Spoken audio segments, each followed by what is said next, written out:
Assalamu alaikum, hello everyone, welcome back. So after a long break we are here again. कुछ चीज़ें थी जिसकी वजह से थोड़ा बिकॉज मैं खुद एक स्टूडेंट हूँ, I am also in like second year, so I have to continue. Obviously I have to just मुझे दोनों चीज़ें साथ लेनी पड़ती हैं, तो I have to just manage my studies, my college, ठीक है, एंड दिस थिंग. सो कोई टेंशन लेने की बात नहीं है. I will complete your syllabus on time and हम बहुत अच्छे से करेंगे इंशाल्लाह, ठीक है. तो लास्ट क्लास में हमने कार्बोहाइड्रेट्स के बेसिक जो चीज़ें होती है वो हमने देखी थी, ठीक है. एज लाइक नर्सिंग में क्या ज़रूरत है कार्बोहाइड्रेट्स को पढ़ने की, ठीक है, बायोकेमिस्ट्री का क्या यूज़ है वहाँ पे. तो आज हम देखेंगे बेसिक चीज़ें, रेगुलेशन ऑफ ब्लड ग्लूकोज, जो हम इतना दिन में खा रहे होते हैं. सुबह से लेकर शाम तक हम सिर्फ कार्ब्स कंज्यूम करते हैं. जैसे सुबह ब्रेकफास्ट में you'll go for like Kashmiri जो है कल्चर में नमकीन चाय, ठीक है, कंज्यूम करते हैं. साथ में जो ब्रेड होगा that's a carbohydrate. Again lunch में जाओगे तो राइस कंज्यूम करते हो. We all know that our staple food is rice, that's also a carbohydrate, right. साथ में अगर जो है सब्जी में आलू वगैरह हो गए तो दैट्स ऑल्सो कार्बोहाइड्रेट, ठीक है. साथ में आगे चलते चलते फिर स्नैक्स भी कार्बोहाइड्रेट्स, हर जगह पे मतलब कार्बोहाइड्रेट्स प्रेजेंट है. Even your dinner you are also consuming rice, ठीक है, दैट्स ऑल्सो ए कार्बोहाइड्रेट. तो इतना ज्यादा जब इंसान ठूस रहा है, इतने कार्बोहाइड्रेट्स खा रहा है, तो ये अंदर जाता कहाँ है, इसका होता क्या है. मतलब हम खाते जा रहे हैं, तो अल्लाह ताला ने कोई मैकेनिज्म रखा है ना उस चीज के लिए.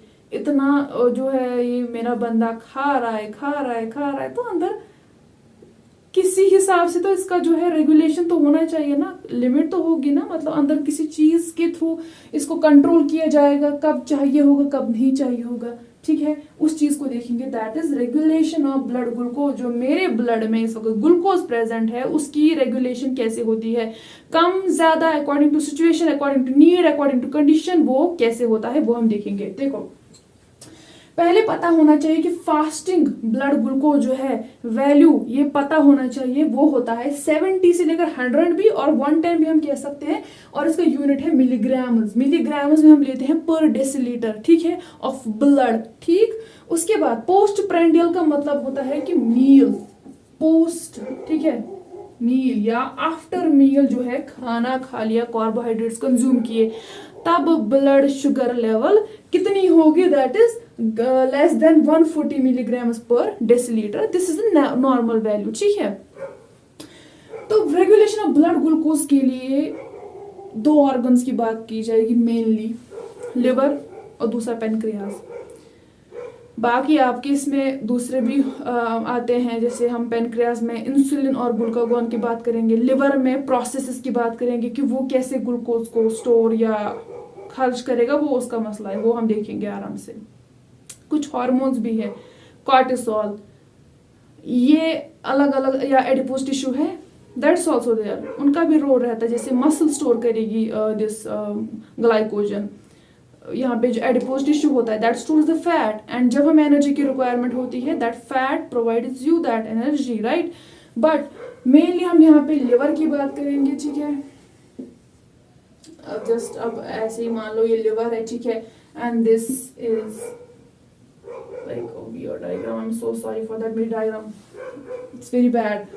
तो ये लिवर है, ठीक है, and this is pancreas, right. दोनों चीजें ह्यूमन बॉडी में प्रेजेंट है. अब क्या होता है, इस ब्लड ग्लूकोज को कैसे रेगुलेट किया जाएगा, पहले इस पे जाते हैं. ये जो ये पेनक्रियास है, इससे दो चीजें निकलती हैं, दो हार्मोन्स, ठीक है.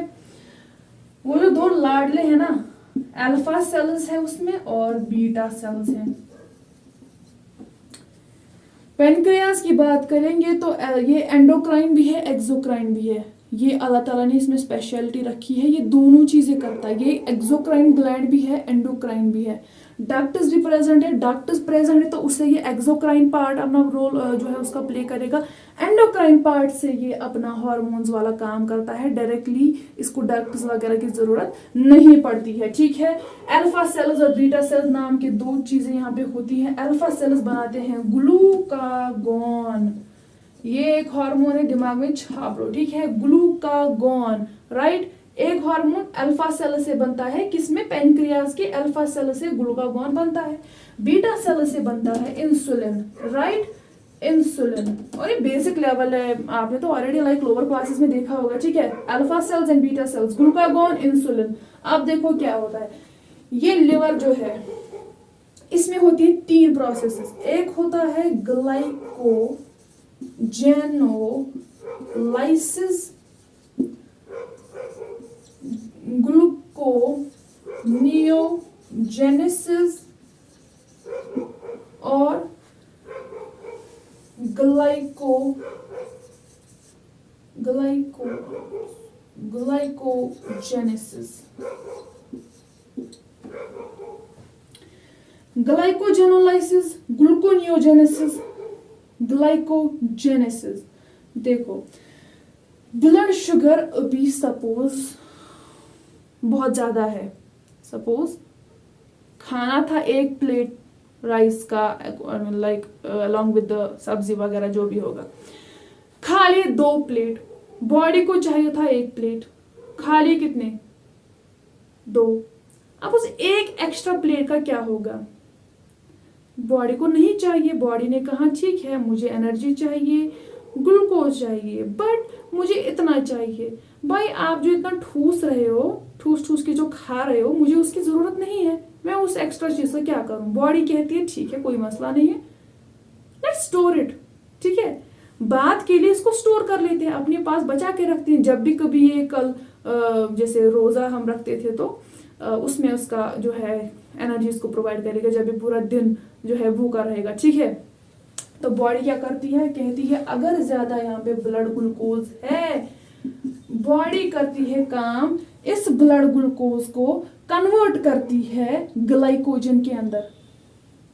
Are you getting me, like जैसे कि ब्लड ग्लूकोज ज्यादा है ऑब्वियसली, अब इसका क्या करना है, इसको कन्वर्ट करते हैं ग्लाइकोजन में। जैसे मैंने पहले भी क्लासेस में कहा था, जब हमने पहली क्लास स्टार्ट की थी उसमें मैंने कहा था कि जो प्लांट्स होते हैं उनमें स्टोर्ड फॉर्म ऑफ एनर्जी होता है उनका क्या, स्टार्च, एंड हम एनिमल्स में ग्लाइकोजन होता है stored form of energy. Glucose ही तो है एनर्जी हमारी, ठीक है, हमारी जो है इसमें स्टोर रहेगी ग्लाइकोजन की फॉर्म में। अब ये ग्लाइकोजन की फॉर्म में इधर रहता है, और ये प्रोसेस जो हो रही है ना, ये होती है किसकी वजह से, ग्लूकागॉन की वजह से, ठीक है। ओह आई एम सो सॉरी, इधर इधर इधर सॉरी, इंसुलिन। इंसुलिन इस बच्चे का काम है ब्लड ग्लूकोज कम करना। इसने कहा ठीक है अगर एक्सेस ब्लड ग्लूकोज है कोई बात नहीं, मैं इसको कन्वर्ट करवा लेता हूं इस वाली फॉर्म में, इसको जो है कवर करवा लेते हैं ग्लाइकोजन में। और किस प्रोसेस के थ्रू होगा ये, ग्लाइकोजेनेसिस, ठीक, ग्लाइकोजेनेसिस, राइट। ब्लड ग्लूकोज ज्यादा है, बॉडी ने कहा इंसुलिन को जाओ ब्लड ग्लूकोज को कन्वर्ट करो ग्लाइकोजन में और इसको लिवर के अंदर स्टोर करो, ताकि जब ये कल फास्ट करेगा या ये कभी ट्रैवल कर रहा होगा, इसका मन नहीं होगा खाने का, तो तब हम इसे एनर्जी प्रोवाइड करेंगे, राइट। तो ये हो गया इंसुलिन का काम, और ये लिवर में होता है, ठीक है। एक चीज एक और होता है, अब सपोज ब्लड ग्लूकोज क्या है, कम है, बेचारा सुबह से भूखा बैठा हुआ है, कुछ खास खाया नहीं, इसका जो है मूड स्विंग्स हो रहे थे तो इसने ब्रेकफास्ट स्किप कर लिया। अब ये जो है इसकी बॉडी में ग्लूकोज लेवल कम आ रही है, ब्लड में कम आ रही है, बॉडी क्या करती है, इस ग्लूकागॉन को लाती है बाय ग्लूकागॉन। जरा आप ये जो आपके पास आपने ब्लड ग्लूकोज जो है रखा हुआ था स्टोर करके, उसको जरा बना लो आप, वापस ग्लूकोज बना लो, और ये ग्लूकागॉन कर रहा है। Glucagon beta cells of pancreas, कुछ इसमें मतलब लाइक मैस क्रिएट हो रहा है, no, but main thing is that you have to understand, देखो ब्लड ग्लूकोज ज्यादा था तो ग्लूकागॉन ने क्या किया, ग्लाइकोजेनेसिस, ग्लाइकोजन बनाया गया, ठीक है, तो एक्स्ट्रा वहां पे स्टोर हो गया। बॉडी में ब्लड ग्लूकोज कम है तो बॉडी ने कहा ग्लूकागॉन भाई आकर जरा इस ग्लूकोज को ग्लाइकोजन से वापस ग्लूकोज बना लो, ग्लाइकोजन से वापस ग्लूकोज बना लो, क्योंकि ये जो बेचारा है इसकी बॉडी में भी एनर्जी का कोई सोर्स नहीं है, तो इसने कुछ खाया नहीं है सुबह से, तो जरा आप ब्लड ग्लूकोज को ग्लूकागोन के थ्रू ग्लाइकोजन वाली फॉर्म से वापस ग्लूकोज में कन्वर्ट कर दो। ठीक है, ये होता है ग्लाइकोजेनोलाइसिस। यही है ग्लाइकोजेनोलाइसिस, मतलब ग्लाइकोजन को तोड़ा गया, उससे वापस निकाला गया उसका पुराना प्रोडक्ट जो था ग्लूकोज, क्योंकि बॉडी में ग्लूकोज कम है। ठीक, एक और होता है फिर ग्लूकोनियोजेनेसिस। ठीक है, ग्लूकोनियोजेनेसिस का मतलब होता है यही ग्लाइकोजन ही बनाना, ग्लूकोज ही बनाना, लेकिन ग्लाइकोजन ही बनाना, लेकिन नॉन कार्बोहाइड्रेट सोर्सेज से, जैसे प्रोटीन से, फैट से। ये कार्बोहाइड्रेट सोर्सेज नहीं है, इनसे हम जो है बनाते हैं इस चीज को। ठीक है, तो ये था रेगुलेशन ऑफ ब्लड ग्लूकोज। कुछ नहीं है, बस लिवर को याद रखो, पेनक्रियाज को याद रखो। फर्स्ट थिंग आपको पता होना चाहिए फास्टिंग में कितना होता है पोस्ट प्रेंडियल, यानी कि मील, खाना खाने के बाद कितना ब्लड ग्लूकोज लेवल जा सकता है, जो नॉर्मल कंसिडर किया जाएगा। राइट, उसके बाद क्या होता है, लिवर में ये 3 प्रोसेसेस होते हैं, ग्लाइकोजेनोलाइसिस, ग्लाइकोजन को लाइसिस तोड़ा जाएगा, ग्लूकोनियोजेनेसिस नॉन कार्बोहाइड्रेट सोर्सेस से बनाया जाएगा, और ग्लाइकोजेनेसिस मतलब ग्लूकोज से ग्लाइकोजन जेनेसिस मीन्स फॉर्मेशन बनाया जाएगा। फिर पैनक्रियाज जो आता है, इसमें होते हैं अल्फा सेल्स, इसमें होते हैं बीटा सेल्स। बीटा सेल्स बनाते हैं इंसुलिन। इंसुलिन का हमेशा काम होता है कि ब्लड में जो ग्लूकोज है उसको हमेशा कम करना, ये ठीक है। और जो अल्फा सेल्स है उनका काम होता है ग्लूकागॉन, जो वो रिलीज करते हैं उसका काम होता है जब भी ब्लड ग्लूकोज कम होगा तो उसको बढ़ाया जाए। ठीक है, इंसुलिन, ये दोनों एक दूसरे के बिल्कुल अपोजिट में काम करते हैं। ठीक है, क्या किया फिर, एक कंडीशन, दूसरी कंडीशन। पहली कंडीशन थी ब्लड ग्लूकोज ज्यादा था, बॉडी ने कहा मुझे इतनी ज्यादा जरूरत नहीं है, इसका कुछ करो। फिर क्या किया लिवर ने, उसने कहा ठीक है आप जरा इंसुलिन को भेजो, ब्लड ग्लूकोज ज्यादा है, उसको जरा इंसुलिन की मदद से मैं ग्लाइकोजेनेसिस की प्रोसेस से ग्लाइकोजन में कन्वर्ट कर लेता हूं, बाद में मेरे काम आएगा। ठीक है, दूसरी कंडीशन थी ब्लड ग्लूकोज कम था, बॉडी में कमी थी, एनर्जी चाहिए थी। ठीक है, उसने कहा बॉडी ने जरा ग्लाइकोजन को भेज दो, ग्लाइकोजन को भेज दो वापस, उससे मुझे निकलवाना है ग्लूकोज को, और ग्लूकागॉन को भेजो और ग्लाइकोजन से ग्लूकोज वापस निकालो। ठीक है, और ये हुआ किस प्रोसेस से, ग्लाइकोजेनोलाइसिस, मतलब ग्लाइकोजन को तोड़ा गया ग्लूकागॉन हार्मोन की मदद से और वापस से ग्लूकोज में लाया गया, ताकि एनर्जी जो है यहाँ पे उस जो है बॉडी को मिल सके। राइट, अब इसमें जो मेन चीजें हैं, जैसे कि क्रेब्स साइकिल था, मेटाबॉलिज्म जो है, तो मैंने जो है वो डेलिबरेटली नहीं पढ़ाया, बिकॉज एक तो उनमें बहुत टाइम लगेगा, फर्स्ट थिंग। दूसरा कि आप वो ऑलरेडी पढ़ चुके होते हो। आई नो कि सबने वो नीट वगैरह या बोपी के लिए भी जो पढ़ा था उसमें ऑलरेडी वो चीजें हो चुकी होंगी। बस उनमें से जो है इतना मैं कह सकती हूँ कि जैसे हमने पिछले साल बायो केम का दिया था सेकंड सेम में, तो साइकिल्स हम सब पढ़ कर गए, बट देयर वाजंट लाइक, हाँ क्वेश्चंस आते हैं कि कितने एटीपी वहां पे बने थे, कितने एनएडीपीएच एंड नथिंग एल्स, वहां पे कोई साइकिल वगैरह नहीं था, वो वाली चीज बिल्कुल वेस्ट हो गई। लेकिन कोई बात नहीं, अपने लिए जो है याद रहा, दैट्स ऑल राइट, बट वो मैंने डेलिबरेटली नहीं पढ़ाया, मैं डायरेक्टली आ गई इस पे रेगुलेशन पे। अब इसके बाद है जैसे कि complications related with blood glucose. पहली चीज डायबिटीज मेलाइटस, ब्लड ग्लूकोज ज्यादा हो गया तो डायबिटीज मेलाइटस होता है। ठीक है, कम हो गया तो फिर हाइपोग्लाइसीमिक कंडीशन होती है, फिर वो कैंडीज जेब में रखनी पड़ती हैं। ठीक है, तो उस इंसान को कभी भी ब्लड ग्लूकोज कम दिखेगा तो जो है लगेगा उसको डिजीनेस, वो फैटीग होगा, उसको वो जो है बिल्कुल ड्राउजीनेस फील करेगा, तो उनको फिर कंज्यूम करना पड़ता है शुगर। ठीक है, उस वजह से वो कैंडीज जेब में रखते हैं। बट एक कंडीशन होती है, अब अगर ब्लड ग्लूकोज बहुत दिनों तक परसिस्टेंट जो है वो रहेगा ब्लड में हाई, तो उस वजह से मसला हो सकता है, आपको एक ऐसी बीमारी हो जाएगी जिसमें ये ग्लूकोज लेवल कभी कम नहीं होगी, नीचे नहीं आएगी, and you have to decrease the level. ठीक है, बाय टेकिंग इंसुलिन, जो आपको आपकी बॉडी नहीं देगी, आपको वो एडमिनिस्टर करवाना पड़ेगा बाहर से। ठीक है, तो ये हो गया ये ब्लड रेगुलेशन। अब हम देखेंगे डायबिटीज मेलाइटस। नाउ अब हम देखते हैं कि डायबिटीज मेलाइटस होता क्या है।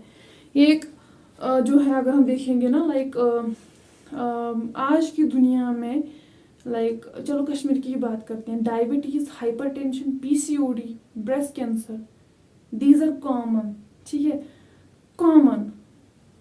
तो जो मतलब पूरे जो है बेसिकली ग्लूकोज का जो है, देखो डेफिनेशन से समझो, डायबिटीज का मतलब होता है, पहले जो हम देखेंगे डायबिटीज, इसका मतलब होता है ज्यादा यूरिनेशन, एक्सेस यूरिनेशन, ठीक है।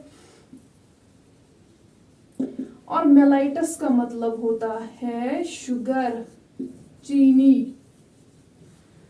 डायबिटीज का मतलब ज्यादा यूरिनेशन, मेलाइटस का मतलब शुगर, ठीक है। अब होता क्या है, डायबिटीज मेलाइटस एक ऐसी मेटाबॉलिक कंडीशन है, this is related to metabolism, ठीक है। एक ऐसी मेटाबॉलिक कंडीशन है जिसमें ब्लड ग्लूकोज या हम कहेंगे कि हाइपरग्लाइसीमिक कंडीशन रहती है परसिस्टेंट, परसिस्टेंट बहुत दिनों तक। ऐसा नहीं है कि देखो आई लव स्वीट्स, मैं अभी जो है पूरा बॉक्स एक स्वीट्स का कंज्यूम करूंगी और ये अभी के लिए था, पर अगर मैं ये रोज की आदत बनाऊं, रोज रोज रोज खाऊं, तो ब्लड ग्लूकोज क्या रहेगी, परसिस्टेंट, कुछ दिनों तक कंटिन्यू, वो क्या है, हाइपरग्लाइसीमिक कंडीशन में। And that's the problem. अगर कंटिन्यू कंटिन्यू रह रही है, बॉडी में ऐसे चेंजेस आते हैं कि अब ये डाउन नहीं होगा, इसको डाउन करने वाली चीज ही बिगड़ गई, ठीक है। उसके टाइप हम देखेंगे क्या होता है, लेकिन वो चीज अगर परसिस्टेंट रह रही है, that's you know like going on for several days persistently, then there is a problem, right. क्या है इसमें डायबिटीज मेलाइटस में, ये एक जो है मेटाबॉलिक डिसऑर्डर होता है। मेटाबॉलिक डिसऑर्डर जरूरी यहाँ पे आपको मेंशन करना है एग्जाम में, राइट।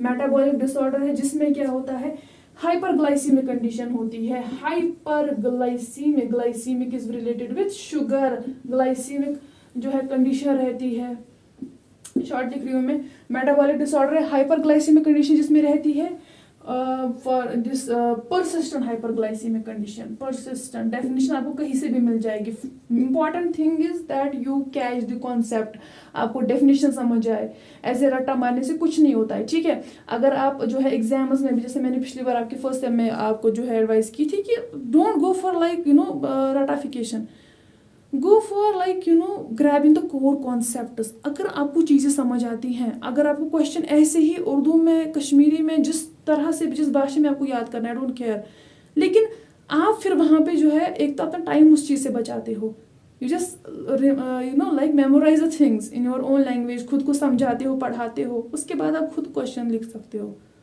और मैं वही चीज करती हूँ, और वो एग्जाम्स में कम टाइम जो होता है प्रिपरेशन के लिए, because you have to go for postings, you have the classes like from 9 to 4 or this 10 to 4, so इसमें टाइम निकालने की ज़रूरत है। इसमें जो है आप अगर इसी ट्रिक से करते हो तो आपका सिलेबस होता है, फिर आपके पेपर्स अच्छे होते हैं इस ट्रिक से।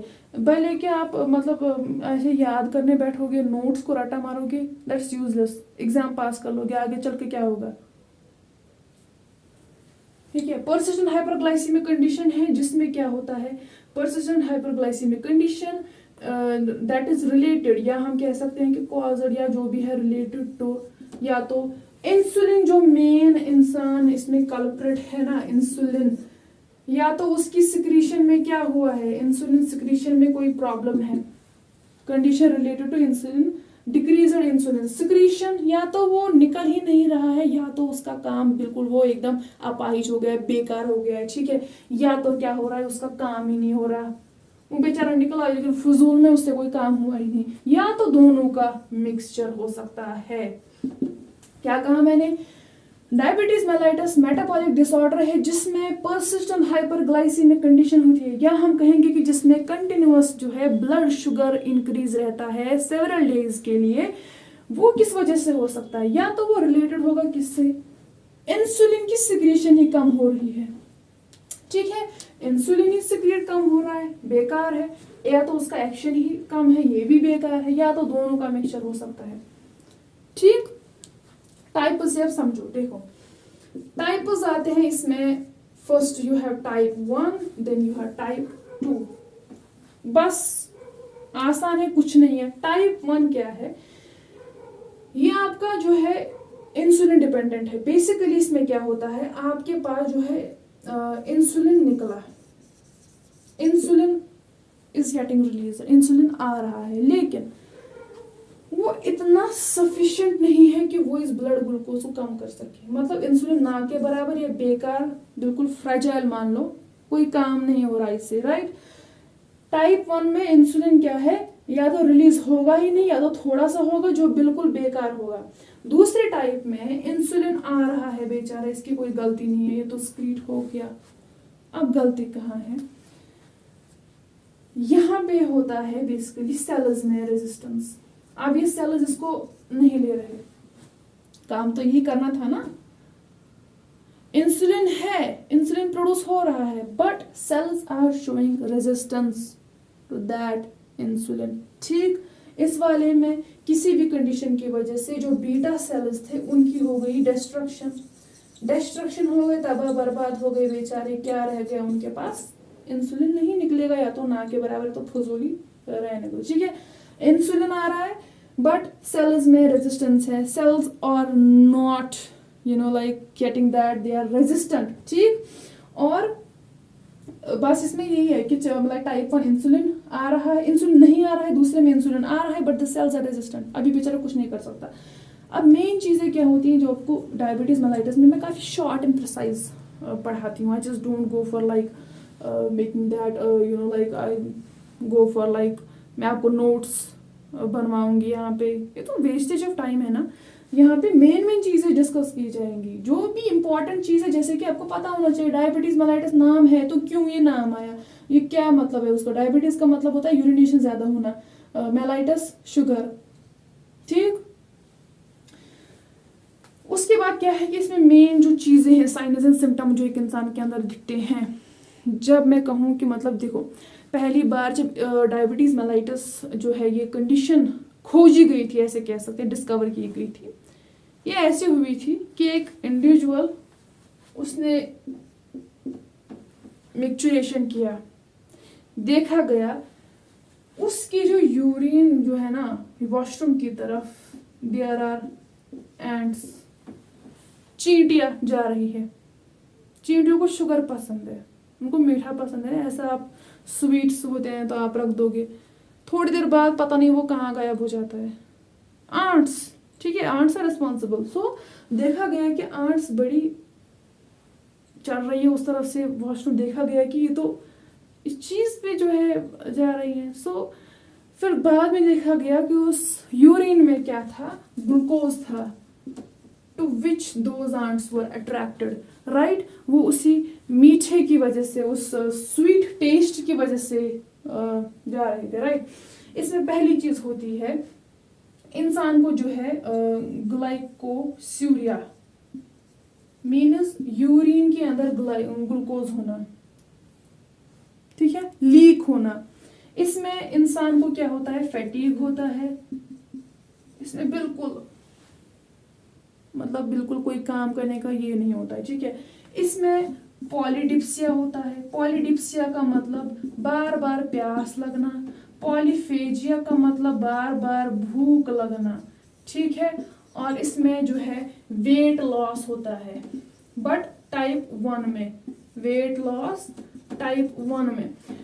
ग्लाइकोस्यूरिया होता है यानी कि यूरिन के अंदर ग्लूकोज का लीक होना, थकावट रहना, बार बार प्यास लगना, पॉलीफेजिया भूख लगना बार बार, और वेट लॉस भी हो सकता है। और इसमें जो मेन दिखेंगे, मतलब ये भी मेन है बट और कॉम्प्लिकेटेड जो चीजें हैं ना, that is diabetic retinopathy, diabetic neuropathy and diabetic nephropathy. आप देखो क्या है, diabetic diabetic diabetic related to sugar and increased urination, that's it. But retinopathy ये रेटिना को इफेक्ट करता है। जब डायबिटीज होता है किसी इंसान को, अब वो जो है फेजेस, मतलब बहुत टाइम हो गया है, तो वो जो हमारा यहाँ पे ये लेंस होता है, इसमें क्या होता है, क्लाउडीनेस बन जाती है, उस वजह से दिखेगा नहीं ऑब्वियसली, उसको तो कहाँ दिखेगा, क्लाउडीनेस होती है, मतलब यहाँ पे पूरा ना लाइक वाइट जैसा हो जाता है हमारा ये लेंस, दिखने में प्रॉब्लम होती है। तो डायबिटिक रेटिनोपैथी, इवन ये आपके न्यूरॉन्स को भी डैमेज करता है, तो न्यूरोपैथी, नेफ्रॉन्स को डैमेज करता है, नेफ्रोपैथी। ठीक, diabetic retinopathy, neuropathy and nephropathy. Glycosuria, urine में ग्लूकोज लीक होगा, फैटीग होगा, पॉलीडिप्सिया होगा, पॉलीफेजिया होगा, वेट लॉस होगा, प्यास ज्यादा लगेगी, थकावट रहेगी और भूख ज्यादा लगेगी। ठीक है, भूख ज्यादा लगेगी, राइट। और इसमें और चलते चलते आगे चलकर क्या होता है, ग्लूकोज की वजह से और कॉम्प्लिकेशंस होते हैं, जैसे कि एथेरोस्क्लेरोसिस। एथेरोस्क्लेरोसिस एक ऐसी कंडीशन होती है, बेसिकली क्या होता है इसमें कि like your vessels are hardening. मतलब ग्लूकोज की एग्जांपल लेकर समझते हैं, ग्लूकोज जा रहा है ब्लड वेसल के थ्रू, तो ये जो डैमेज करता है ना एंडोथीलियम, ये होता है, देखो ये होती है ब्लड वेसल, इसका ये एंडोथीलियम है, अंदर की जो वॉल्स है जो अंदर की तरफ है, ठीक है। ग्लूकोज की वजह से ये डैमेज हो जाते हैं, ये डैमेज हो सकता है ऑब्वियसली। ये डैमेज होगा तो यहाँ पे क्या हो जाएगा, हार्डनिंग हो जाएगी। इधर जो है डैमेज की वजह से बाद में इन्फ्लामेशन जैसी चीजें थी, प्रोटेक्ट करने आ रही थी लेकिन उसका उल्टा असर हो गया, है ना।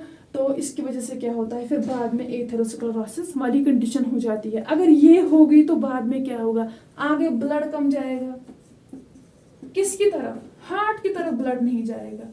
मतलब बेचारे हार्ट को ब्लड चाहिए था, अब ब्लड वेसल में सामने ओब्स्ट्रक्शन आ रही है, उस बेचारे को कम मिल रहा है। तो उस वजह से क्या होता है, एक तो हार्ट में भी जो है मतलब मायोकार्डियल इन्फेक्शन हो सकती है, वहाँ पे जो है टिश्यूज को ऑक्सीजन नहीं मिला, या जो है हमारे यहाँ पे हार्ट में बेसिकली यहाँ पे उसको अपनी जो ब्लड सप्लाई थी खुद के काम करने के लिए जो कोरोनरी आर्टरी से आ रही थी, तो वो भी उसको नहीं मिलेगी। मतलब उसको अपने काम जो उसके कितने काम इफेक्ट होंगे, वो भी नहीं हो रहा है। दूसरी चीज, एक तो इस बेचारे को जो है मायोकार्डियम तक जो ज्यादा कॉन्ट्रैक्शन करके हार्ट को जो है कॉन्ट्रैक्ट करवा रहा था, उसमें ब्लड नहीं पहुंचेगा, तो देन MI, ठीक है। और यहाँ पे जो है आगे चलकर अगर हार्ट ने अच्छे से पंप नहीं किया ब्लड, तो इधर कैसे जाएगा, हमारी खोपड़ी में कैसे जाएगा, बिकॉज हार्ट आपका पंपिंग ऑर्गन है। इसकी वजह से एक जो है प्रेशर बनता है, और ये प्रेशर आपके जो है वाइटल ऑर्गन तक पहुंचता है, जिनमें से ब्रेन भी एक है। अगर इसको अच्छे से ब्लड मिलेगा तभी तो ये काम करेगा, हमारा दिमाग तभी चलेगा, तभी हमारे दिमाग में कोई चीज आएगी, हम चीजों को समझेंगे, हम अपने कॉग्निटिव फंक्शंस कर सकते हैं, we can perform our daily activities whatever it is, ठीक है। हमारे जो भी स्लीपिंग, खाना, सोचना, लिखना, पढ़ना, एवरीथिंग। तो आगे चलकर इस तक भी नहीं जाएगा, तो इसमें जो है ब्रेन स्ट्रोक, शॉक बोलो, क्या बोलना है, हाइपोवोलेमिक शॉक, कुछ भी बोलो, मतलब ना बॉडी में परफ्यूजन ही कम हो गया है बेसिकली। और यहाँ पे जो है आगे चलकर फिर हार्ट स्ट्रोक, ब्रेन स्ट्रोक वैसी और बदतर कंडीशंस होती जाती हैं इस शुगर की वजह से, जब शुगर एक्सेस कंज्यूम करते हैं, ठीक है। तो ये था डायबिटीज मेलाइटस। डायबिटीज का मतलब यूरिनेशन ज्यादा होना, मेलाइटस का मतलब शुगर, मेटाबॉलिक डिसऑर्डर है जिसमें बहुत दिनों तक शुगर लेवल इंक्रीज रहेगी हमारे ब्लड में, ठीक है। क्या हो सकती है उसकी वजह, या तो उस बेचारे इंसुलिन का काम था उसको कम करना, या तो उसकी सिक्रेशन ही कम हो गई, उधर बीटा सेल्स में कोई गड़बड़ हो गई, ऑटोइम्यून डिजीजेस हो गई सपोज, उन्होंने समझा कि बीटा सेल्स हमारे दुश्मन है, लेट्स किल देम, ठीक है। तो मार डाला उनको, इंसुलिन नहीं निकला। दूसरे में इंसुलिन था बेचारा, इसकी कोई गलती नहीं था, he was innocent, but cells ने कहा कि नहीं, अब मैं तुझे बताता हूँ। सेल्स ने कहा नहीं, मैं रेजिस्टेंस दिखाऊंगा तेरे लिए। मेन साइनस सिम्टम्स क्या है, glycosuria, fatigue, polydipsia, polyphagia, weight loss, और बदतर जो चीजें हो सकती है, retinopathy, neuropathy, nephropathy, atherosclerosis, heart तक ब्लड नहीं जाएगा, मायोकार्डियल इंफार्क्शन हो सकता है, हार्ट स्ट्रोक हो सकता है, ब्रेन तक नहीं जाएगा तो ब्रेन स्ट्रोक हो जाएगा, इंसान बौखला जाएगा, ठीक है। So this was all about regulation of blood glucose, ठीक है, और डायबिटीज मेलाइटस। अपकमिंग क्लासेस में हम इसके जो अब डायग्नोस्टिक वैल्यूएशन है, जैसे कि ग्लाइसेटेड हीमोग्लोबिन या जेस्टेशनल डायबिटीज वगैरह, वो सब होते हैं। तो इन सब की जो है बेसिकली टेस्ट्स वगैरह है इसमें, डायग्नोस्टिक टेस्ट्स, एंड वो भी इंशाल्लाह हम जल्दी कवर करेंगे। फिर उसके बाद हमारा रहेगा प्रोटीन्स, या हम देखते हैं कौन सा होगा। So I am trying my best like to upload the videos just as soon as possible, but खुद स्टूडेंट होने के बाद जो है मुझे थोड़ी लाइक डिफ़िकल्टी होती है कि रेगुलरली तो मैं नहीं डाल सकती. So but I will try, I am trying actually. But अपनी स्टडीज़ भी होती हैं, काम होते हैं. सो ऑलराइट, सो मिलते हैं नेक्स्ट वीडियो में. तब तक के लिए अल्लाह हाफिज़, बेस्ट ऑफ लक.